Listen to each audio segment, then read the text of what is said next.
Hello বন্ধুরা, আপনারা কেমন আছেন? আশা করি আপনারা খুব ভালো আছেন। তো আরো একটি নতুন ভিডিও নিয়ে চলে এসেছি। দেখুন, আজকে ছিপ ফেলে এই মাছগুলো ধরেছি। পুকুরে ছিপ ফেলে মাছ ধরেছি। যেহেতু পুকুরে এখন প্রচুর পানি, সেই জন্য বড় বড় মাছ হয়নি। এই মাছগুলো কচু দিয়ে রান্না করব আজকে।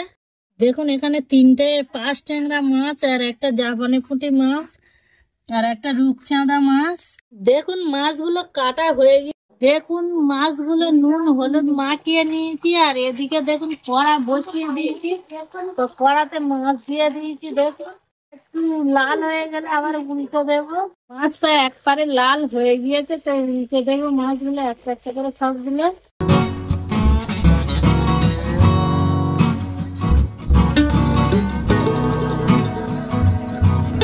দেখুন, এখানে কড়া বসিয়ে দিয়েছি কচু আলু মাছ রান্না করার জন্য। এখানে পেঁয়াজ কুচি দিয়ে দেবো। তেল গরম হয়ে গিয়েছে, তেল দিয়ে দিয়েছি। পেঁয়াজটা ভালো করে লাল করে ভেজে নেব। এখানে আদা রসুনের পেস্ট দিয়ে দেবো আর সর্ষে আর জিরে একসঙ্গে বাটা আছে, সেগুলোও দিয়ে দেবো।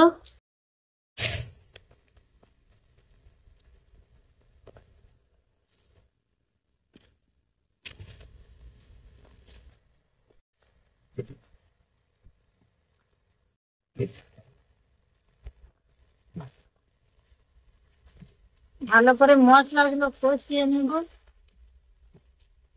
এখানে একটু পানি দিয়ে দেবে।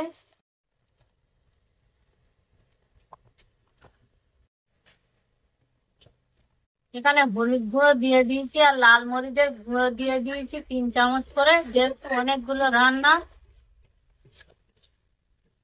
মশলাটা এবার ভালো করে কষিয়ে নেব।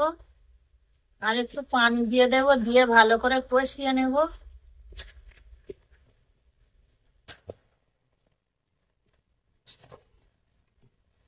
দেখুন, মাছগুলো সব ভাজা হয়ে গিয়েছে। দেখুন, মশলাটা কষানো হয়ে গিয়েছে, উপরে তেল উঠে এসছে। এখানে দিয়ে দেবো কচু আর আলু। লবণ, এবার লবণ দিয়ে দেবো।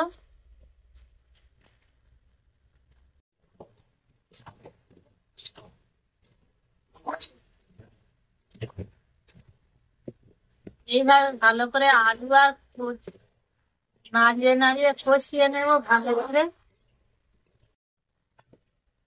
পানি দিয়ে ভালো করে কষিয়ে নেব। এইভাবে ভালো করে নাড়িয়ে নাড়িয়ে কষিয়ে নেব কচু আর আলুটা। দেখুন, কড়া বসিয়ে দিয়েছি। এখানে পেঁয়াজ দিয়ে দিয়েছি তেলের উপরে। এখানে ভাজা দিয়ে দেব। এদিকে আলু আর কচুটা কষানো হচ্ছে। এখানে কাঁকরোল গুলো দিয়ে টাকা নেয় না। কাঁকরোলটা ভালো করে এইভাবে নাড়িয়ে দেবো।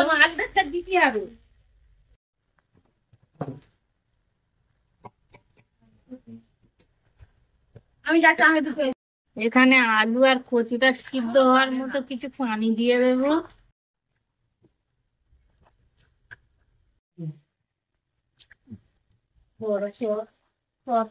এইভাবে ভালো করে নাড়িয়ে দেবো।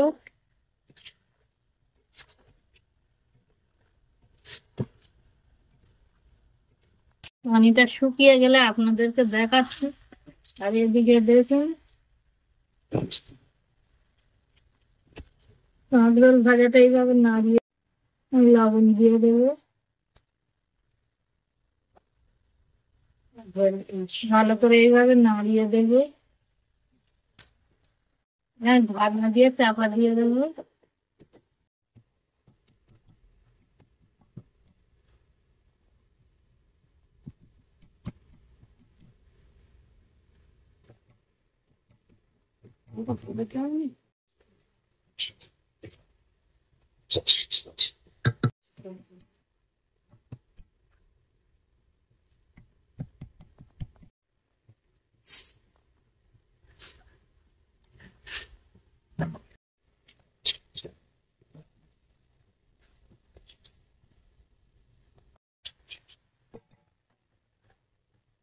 দেখুন পানিটা শুকিয়ে গিয়েছে, এখানে পানি দিয়ে দেবো।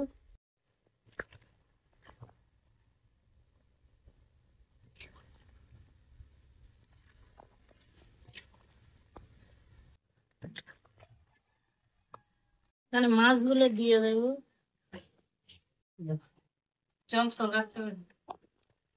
2 থেকে 3 মিনিট ভালো করে ফুটিয়ে নেব, নেওয়ার পরে নামিয়ে নেব। আর এদিকে দেখুন 5 ভাজাটা হয়ে গিয়েছে।